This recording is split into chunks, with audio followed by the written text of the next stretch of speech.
There is a moment in every marriage when the lie becomes too heavy to hold.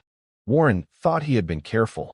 He thought he had covered every track, deleted every text, rehearsed every excuse until it felt like the truth. He had booked the room under a different card, told his wife he was attending a sales conference in Scottsdale, Arizona, and even packed a blazer to make the lie feel real. He kissed her on the cheek before he left that Friday morning. The same cheek she had kissed 1,000 times before.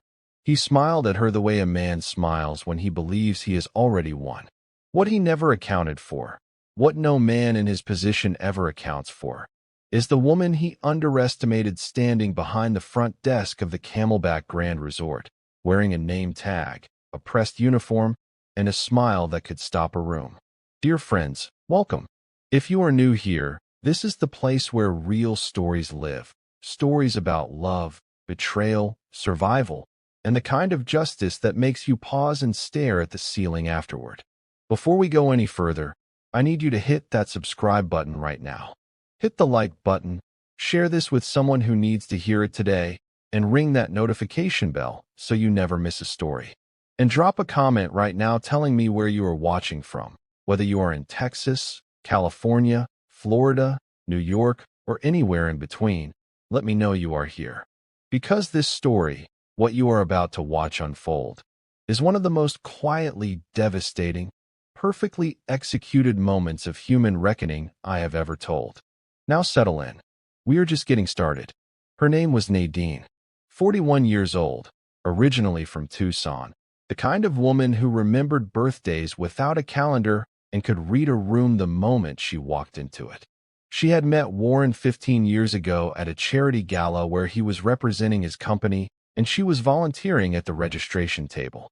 He had leaned over the table, looked at her name tag, and said, "Nadine, that's a name that sounds like it belongs in a song." She had laughed. She had believed him. That was the thing about Warren. He knew exactly which words to reach for, the way a magician knows exactly which card to pull. He was charming in a way that felt like warmth, until you realized much later that warmth and heat are two entirely different things. They married in the spring. A small ceremony outside Sedona with red rocks behind them and desert flowers woven into her hair. They built a life that looked, from any angle, like the life you were supposed to want. A home in the North Scottsdale Hills. A golden retriever named Chester. 2 daughters, Brianna, 13, and Lily, 10. Nadine had stepped back from her career in hospitality management to be present for the girls during their early years, something she never once resented because she believed, the way some women deeply and completely believe, that she and Warren were building something that would last. She was not naive.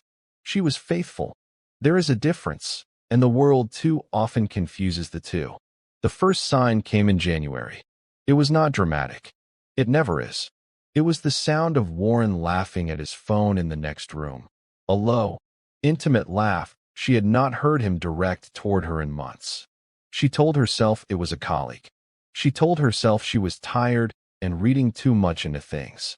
She made dinner and set 2 plates and poured 2 glasses of wine and sat across from the man she had built her entire world beside, and she watched him eat and answer her questions about his day with answers that were just detailed enough to feel true. That night she lay in the dark and pressed her palm flat against her chest, feeling her own heartbeat, wondering why something that had no shape yet was already this heavy. By March, she knew. Not because she found a message, not because someone told her. She knew the way women who have loved a person for 15 years simply know. In the changed rhythm of his breathing, in the way he had started closing the bathroom door when he used to leave it open, in the particular angle of distance he maintained even when he was standing right beside her. She went through his car one afternoon while he was inside the house. She was not looking for anything specific. She found a receipt from a restaurant she had never been to, dated on a Tuesday. He had claimed to be in a budget meeting. She photographed it. She put it back exactly as she found it. She went inside, washed her hands, and started helping Lily with her homework, and she did not cry until the girls were asleep. She hired someone. A private investigator named Gordon, recommended quietly by her attorney friend Beverly, a woman who had seen the inside of enough divorces to know what evidence actually looked like versus what pain felt like. Gordon was efficient. In 3 weeks, he had confirmed what Nadine already understood in her bones. Her husband had been seeing a woman named Celeste, 34 years old, a marketing consultant who worked in the same corporate park as Warren's firm. Nadine sat across from Gordon in a coffee shop on a Thursday morning and looked at the photographs he slid across the table in a plain envelope, and she did not flinch. She looked at each one the way a doctor looks at a scan, with clinical attention, absorbing everything, giving nothing away. Gordon told her she was handling it well. She told him she was not handling it at all. She was just choosing when to fall apart. She chose never. That was the decision she made in the parking lot of that coffee shop, sitting in her car with the engine off and her hands folded in her lap. She was not going to fall apart. She was not going to confront him in the kitchen while her daughters were upstairs. She was not going to send a screaming text or show up at his office or call Celeste with shaking hands. That was the version of this story that ended with Nadine looking small. She refused that version. She decided to be something else entirely, patient, quiet, exact. She was going to make Warren's lie arrive somewhere he never expected. She was going to stand at the end of the rope he was weaving and let him walk all the way to it himself. It took everything she had to drive home, cook dinner, and kiss him on the cheek. But she did it. And she smiled. She had spent 12 years in hospitality management before her girls were born. She knew the industry from the inside. She had managed front desk operations, trained staff, handled VIP guests at properties in Phoenix and Scottsdale with a precision that her supervisors had called exceptional. It was not difficult for her to call an old contact. A former colleague named Ruth, who was now the director of operations at the Camelback Grand. Nadine had done Ruth a considerable professional favor 8 years ago, covered for her during a staffing crisis that could have cost Ruth her position. Ruth remembered. When Nadine called and asked for a temporary placement on the front desk team, no questions attached, Ruth said yes within 24 hours. Nadine told Warren she had decided to pick up some part-time work now that the girls were older. He barely looked up from his laptop. He said that was great. He said he was proud of her. She thanked him. Gordon called her on a Wednesday afternoon in April. Warren had bought 2 first-class tickets to Scottsdale. He had reserved a suite at the Camelback Grand for the weekend of the 14th. He had told Nadine he was attending a regional sales conference at the same hotel, a conference that, when Nadine quietly called the hotel's event line to confirm, did not exist. She sat with that for a moment.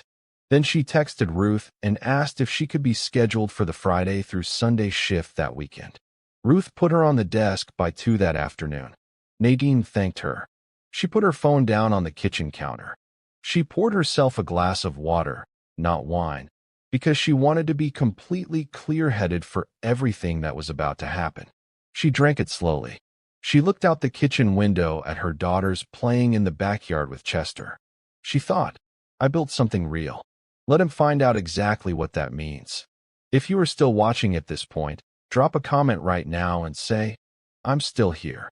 Let me see who is truly riding with this story, because what happens next, what Nadine does from this moment forward, is the kind of thing that reminds you that the quietest people in the room are often the most dangerous. Stay with me. She spent the days before the 14th in a state of absolute calm that frightened even her.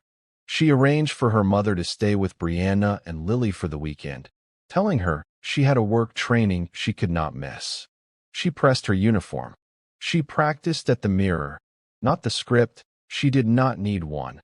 She had been in hospitality long enough to run any interaction on muscle memory. She practiced her expression. The precise neutral warmth of a front desk professional who has seen every kind of guest and treated each one with equal courtesy. She needed to be completely unreadable. She needed Warren to see her and for the entire architecture of his deception to crumble in real time without her having to raise her voice even once. She needed him to understand in the space of one unimaginable moment, what he had actually done. Friday, April 14th. Nadine arrived at the Camelback Grand at 1 in the afternoon for her 2 o'clock shift. She walked through the lobby, marble floors, vaulted ceilings, warm desert light falling through the tall windows, and took her position at the center check-in desk. She greeted for guests in her first hour. A couple from Denver celebrating an anniversary. A business traveler from Chicago. A family checking in early from Dallas. She was warm, efficient, precise. She had not lost a single step. Ruth stopped by the desk around 3:30 and told her she looked like she had never left. Nadine smiled and said it felt that way too. Then she looked at the reservation screen. Warren's booking was listed for a 4 o'clock arrival. 2 guests. Suite 412. She straightened the pen on the desk. She adjusted the angle of her name tag. She folded her hands on the counter and waited. He walked in at 4:17. Nadine knew his walk before she saw his face. The particular confident stride of a man who believes the world is arranged in his favor. He was wearing the navy blazer he had packed that morning. He had his rolling bag in one hand, and Celeste walking beside him with her hand just barely grazing his arm. The careful proximity of 2 people who are practiced at being together in public without being seen. The lobby was full. Jazz playing softly through the speakers. Afternoon light pooling gold across the floor. Nadine watched them cross the marble from behind the desk. Celeste was laughing at something. Warren was scanning the lobby the way people do when they are making sure no one is watching, and that was when his eyes arrived at the front desk. At the woman standing behind it in a pressed hotel uniform with her hands folded on the counter and her expression completely, professionally, devastatingly calm. She watched the color leave his face. Not quickly. That was the thing she would remember most clearly afterward. It happened slowly, like a tide going out. His stride broke. His hand on the rolling bag handle went rigid. Celeste, who had not yet looked up, was still talking, still laughing softly about something Nadine could not hear, completely unaware that the man beside her had just walked into the single, most consequential moment of his adult life. Nadine did not move. She did not look away. She simply held his gaze across the lobby with the steady, unshakable composure of a woman who had been preparing for exactly this for 3 weeks, and she let the distance between them close with each step until he was standing directly in front of her at the counter. "Good afternoon," Nadine said. Her voice was clear, professional, warm. "Welcome to the Camelback Grand. Do you have a reservation with us today?" Celeste stepped up beside Warren and smiled at Nadine with the easy confidence of someone expecting to be served. She had no idea who she was smiling at. Warren's mouth opened. Nothing came out. Nadine looked directly at him with an expression that said everything and showed nothing. An expression that said, "I know. I have always known. I am standing here anyway, and I am going to make you say your own name out loud." "Sir," Nadine prompted, politely. The lobby moved around them. The jazz played. A bellhop wheeled luggage past. The world continued entirely normally except for the fact that Warren Delacroix was standing at a hotel check-in desk across from his wife, who had just said good afternoon to him as though he were a stranger. He said his name. She could see what it cost him. "Delacroix," he said. "Warren Delacroix." His voice was barely above a steady register, but she could hear the fracture underneath it, hairline thin, spreading. Nadine typed. She looked at the screen. "Yes, I have the reservation right here. Suite 412, 2 guests, checking out Sunday." She looked up. "Can I get a credit card and ID for the booking, Mr. Delacroix?" Celeste reached into her bag and offered her own card with the practiced ease of a woman who had done this before. Nadine accepted it without looking at her. She kept her eyes on Warren. She processed the card. She ran the keys. She slid 2 key envelopes across the counter with both hands. She held them there for a half-second before releasing them. Then she looked at them both and said with complete, unbroken composure, "Suite 412 is on the 4th floor. Elevator is just to your right. Enjoy your stay." Celeste picked up her key. She thanked Nadine. She touched Warren's arm. Warren stood there for one moment longer than was natural, just long enough for Celeste to notice and frown slightly. And then he picked up his key envelope and walked toward the elevator and did not look back. Nadine watched them go. She turned back to her screen. She answered a call at the desk about a dinner reservation. She checked in the next guest, a woman from Albuquerque traveling alone for a conference. With the same warmth and precision she had given every guest that afternoon. She did not cry. She did not shake. She had already done all of that. This exact part, was not about pain. It was about power. What happened next was not something Nadine arranged. She had not planned anything beyond that moment at the desk. She had simply wanted to be the one standing there when the lie arrived. But what Warren did next, the choice he made in the hours that followed, was something she had not anticipated, and it was something that changed everything. At 7 that evening, while Nadine was still on shift, her phone lit up with a text from Warren. She read it on her break in the back office. He had written, "I need to talk to you.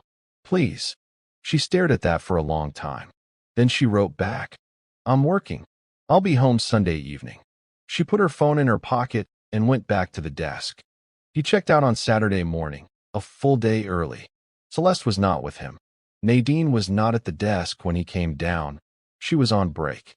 She heard from Ruth later that a man matching his description had stood at the desk for a few minutes with his luggage and then left without speaking to anyone beyond settling the bill. He drove back to North Scottsdale alone. When Nadine came home Sunday evening, Warren was sitting in the living room with the lamp on and both his hands pressed flat against his knees, the way a man sits when he has rehearsed what he is going to say so many times that he no longer trusts himself to say it.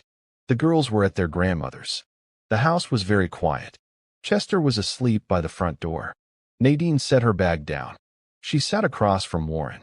She did not say anything. She simply looked at him.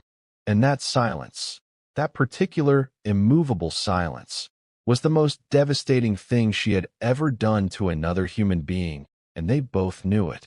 He confessed everything, not because she demanded it, not because she threatened him, but because the weight of being seen, truly seen, by someone who had then said good afternoon and handed him a key with a steady hand, was something a person could not carry past a single night.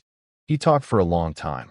He said things that were true and things that were almost true and one or two things that were simply the stories people tell themselves when they cannot look directly at what they have done. Nadine listened to all of it. When he finished, she told him calmly and without drama that she had already spoken with Beverly, that the paperwork had been started 2 weeks ago, and that she had arranged for him to stay with his brother in Tempe while the details were finalized. She told him the girls would be told in a way that was appropriate and honest and kind. She told him that she was not angry. She told him she was finished. She told him one more thing, because she believed it was the one thing he needed to hear, even if it was also the thing that would hurt him most. She told him she had not taken that job at the Camelback Grand to humiliate him. She had taken it to remind herself, to stand in a place where she had once been exceptional, where she had once known exactly who she was, and to remember that the woman he had been slowly, quietly erasing over 15 years of careful inattention was still entirely there, still sharp, still precise, still capable of standing behind a desk in a lobby full of strangers and holding herself together with the kind of dignity that could not be bought or borrowed.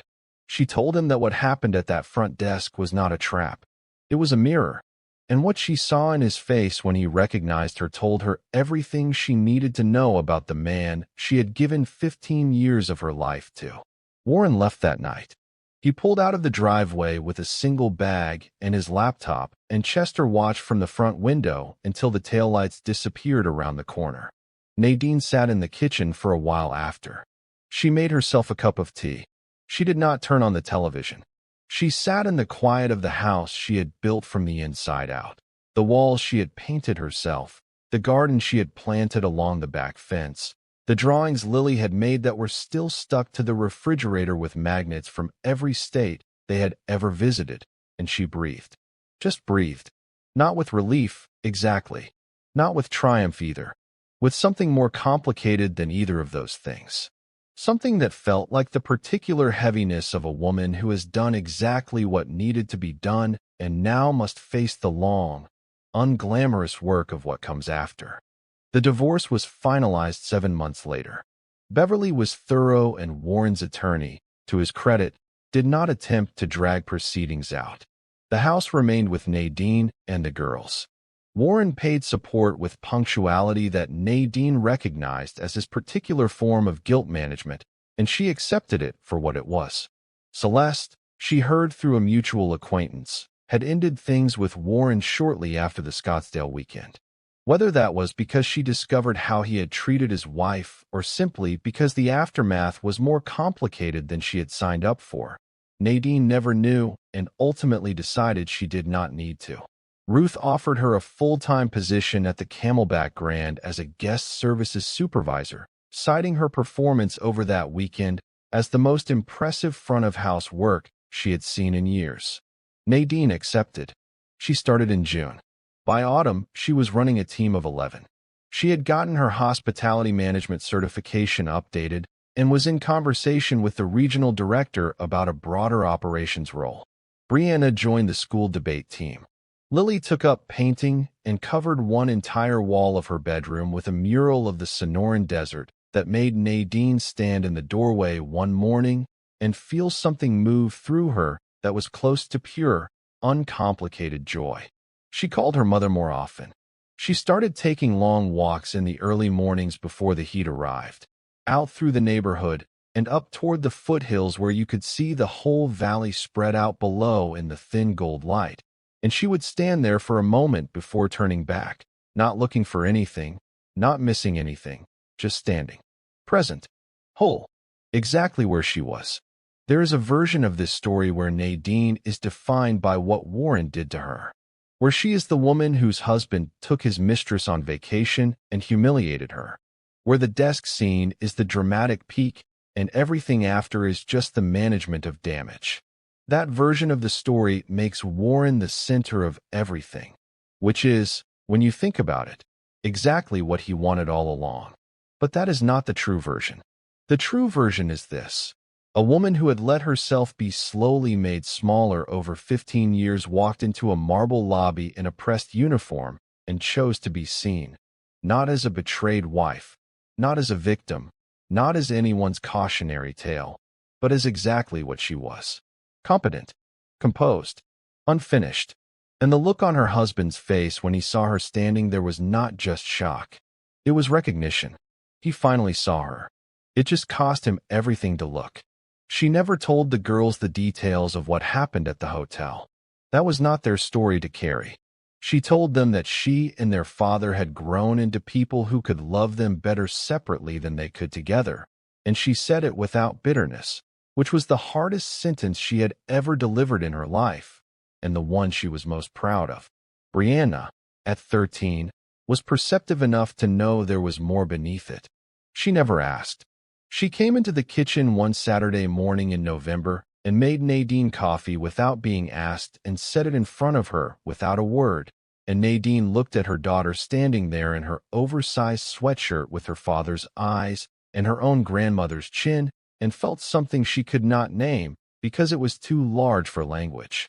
She put her hand over her daughter's hand on the counter. They stayed like that for a moment. Then Brianna said, "You good, Mom?" And Nadine said, "Yeah, baby, I'm good." And she meant it. Every word. Warren called on a Sunday in December. He asked how she was doing.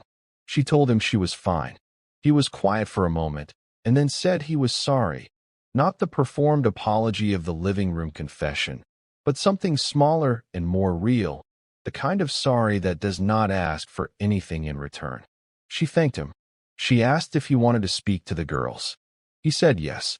She handed the phone to Lily. She walked to the kitchen window and looked out at the desert garden she had been building along the back fence, winter dry now, the agave standing silver in the afternoon light, and she thought about nothing in particular. Just stood there. Just looked. The day was quiet and bright and entirely hers. She had earned that. She had stood at a front desk in a marble lobby and smiled. And then she had gone home and built the rest of her life from exactly what remained. Which, it turned out, was more than enough. Which, it turned out, was everything. Friends, if you made it to the very end of this story, then you already know. This was never just about a husband, a hotel, and a front desk. This was about a woman who refused to let her pain make her ugly, who chose precision over explosion, dignity over drama, and silence over screaming, and in doing so delivered the most devastating moment of Warren's life without raising her voice once. I want to hear from you. Drop a comment right now and tell me, was Nadine right to handle it the way she did, or would you have done something different? Tell me what hit you hardest in this story. Tell me who in your life reminded you of Nadine or of Warren. And if you are watching this and you are carrying something heavy right now, I hope this story reminded you that the quietest, most powerful move you can ever make is simply to keep becoming the person you were always supposed to be. Hit the like button if this story moved you. Share it with someone who needs it. Subscribe if you are not already here, because there are more stories coming, real, raw, and unforgettable. I will see you in the next one. Stay strong.